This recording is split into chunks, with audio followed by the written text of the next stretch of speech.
Tito 2:11-14. Nagpakita ang biyaya ng Diyos na nagdadala ng kaligtasan sa lahat ng tao, na nagtuturo sa atin na matapos itakwil ang kasamaan at mga makabundong pagnanasa, ay dapat tayong mamuhay ng may katinuan, matuwid at banal sa kasalukuyang panahon, habang hinihintay natin ang mapalad na pag-asa at ang pagpapakita ng kaluwalhatian ng ating dakilang Diyos at tagapagligtas na si Jesucristo.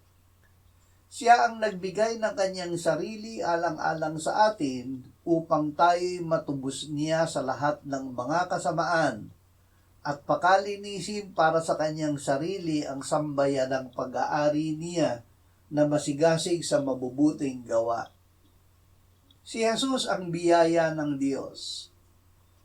Ang kabayaran ng kasalanan ay kamatayan, ngunit ang kaloob ng Diyos ay buhay na walang hanggan sa pamamagitan ni Kristo Jesus.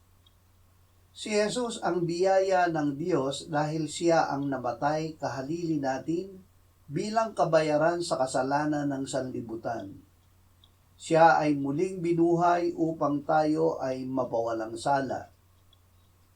Tayo na tumalikod sa sarili, nagpasa ng ating krus at sumunod kay Kristo, ay pinananahanan at pinaghaharian niya, kaya't nakapamumuhay sa kapangyarihan ng kanyang kabanalan.